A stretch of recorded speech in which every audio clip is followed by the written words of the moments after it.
Washington. The first version of the conspiracy theory was hatched on Twitter last Friday, January 10.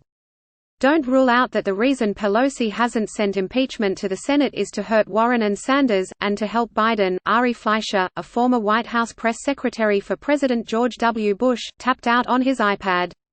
By timing the trial so it takes place during the Iowa lead-up, she has leverage over the liberals. Mr. Fleischer's message was retweeted 1,400 times. 7 days later, Mr. Fleischer's theory that Speaker Nancy Pelosi was attempting to influence the Democratic primary, for which there is no evidence, was being promulgated by President Trump. They are rigging the election again against Bernie Sanders, just like last time, only even more obviously. Mr. Trump tweeted on Friday, claiming his Senate trial was designed to keep Mr. Sanders, the Vermont senator, grounded in Washington instead of campaigning in Des Moines ahead of the February 3 caucuses. Crazy Nancy thereby gives the strong edge to sleepy Joe Biden, and Bernie is shut out again, the president added. An idea that caught fire on Twitter and became grist for Mr. Trump demonstrates how the same echo chamber of right-wing media that boosted him in 2016 is exerting its power again just before the first primary votes are cast in 2020. There was nothing new in terms of the process that got the idea in front of Mr. Trump. But the evolution from online conspiracy theory to Fox News fodder to presidential talking point demonstrated how a world of conservative influences, Republican lawmakers and online media outlets can drive disinformation through repetition and amplification. 2 days after Mr. Fleischer's tweet, Representative Kevin McCarthy of California, the House Minority Leader, appeared on Maria Bartiromo's show on Fox News and repeated it. "This is the dirty little secret nobody is talking about, why the Speaker held these papers," Mr. McCarthy said on Sunday. "This benefits Joe Biden. This harms Senator Sanders, who is in first place and could become their nominee." In fact, Mr. Sanders is not the national front-runner for the nomination and never has been, although he had a narrow lead in a recent poll of likely Iowa caucus goers. But Mr. Trump's re-election campaign in recent weeks has been seeking to elevate Mr. Sanders, viewing the self-described Democratic Socialist as the president's ideal Democratic opponent in November. The Trump camp, in turn, is worried about Mr. Biden's competitiveness against the president in Midwestern battleground states, and would like to do anything possible to trip up the moderate former vice president in his tight primary race against the liberal Mr. Sanders. Mr. McCarthy has continued to repeat the theory and profess support for Mr. Sanders, repeating the talking points in an interview with Sean Hannity on Fox News. His television commentary was then written up by Breitbart News, the right-wing news and opinion site.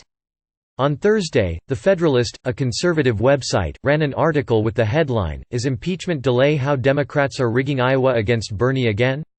It said Ms. Pelosi's decision to delay impeachment provokes the question whether she is deliberately helping Joe Biden. 1 day later, the message had reached the White House, where Mr. Trump, a frequent purveyor of conspiracy theories, presented the idea as a fact. "It's easy to see why Bernie and his supporters would think the establishment is screwing them again," said Tim Murtaugh, a spokesman for the Trump campaign, noting that the campaign often looks to Mr. Trump's Twitter feed for its daily message. Conspiracies surrounding Mr. Sanders's political fortunes have been a particular fixation for Mr. Trump, dating back 4 years. During the 2016 campaign, Mr. Trump circulated the false and unsourced claim that an analysis, he did not say who wrote it or where it was published, concluded that Mr. Sanders would have won the Democratic nomination if not for superdelegates, the party leaders and officials who were not bound to vote for the winner of their state's primaries or caucuses. At the time, Mr. Trump and his advisers realized the potential political benefit in lobbing these kinds of accusations. Their campaign, which relied heavily on depressing Democratic turnout as a way to win battleground states like Florida and Michigan, stood to gain by fanning the flames of the rivalry between Mr. Sanders and Hillary Clinton and dredging up the bitterness that many Sanders supporters felt over their loss. Even after winning the election, Mr. Trump continued to claim that Mrs. Clinton had somehow robbed Mr. Sanders of victory. When Donna Brazile, the former Democratic National Committee chairwoman, released a memoir in 2017, Mr. Trump inaccurately said the book showed that Mrs. Clinton bought the DNC and then stole the Democratic primary from Mr. Sanders. In an interview, Mr. Fleischer said he had not seen the idea about the timing of the impeachment trial anywhere else and had not consulted with anyone when he first pitched it on Twitter. "I just do my best to realistically assess what's happening in Washington," he said. Mr. Fleischer said he believed that Ms. Pelosi does not think Mr. Sanders can beat Mr. Trump in November, and that she has one big thing on her mind, that's winning the White House. He said his tweet took off because, if it has merit, it starts to gather momentum. If it has no merit, it's just another tweet, he added. Republican staff members on Capitol Hill said the theory gained traction because of a broader narrative, pushed by Mr. Sanders's own supporters, that Mr. Sanders was generally getting a raw deal from the mainstream news media and other candidates in the race. In a statement on Friday, in response to a question from The New York Times about the president's conspiracy tweet, Mr. Sanders denounced the theories. "Let's be clear about who is rigging what. It is Donald Trump's action to use the power of the federal government for his own political benefit that is the cause of the impeachment trial," he said. "His transparent attempts to divide Democrats will not work, and we are going to unite to sweep him out of the White House in November." Ms. Pelosi's team has also made it clear she was not trying to meddle in the nominating process.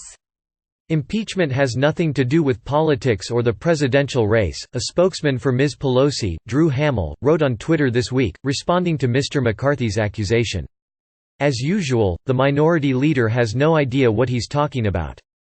On Friday, he added, "Regardless, Senator Sanders isn't the only senator running, so this doesn't make any sense." Annie Carney reported from Washington, and Jeremy W. Peters from New York.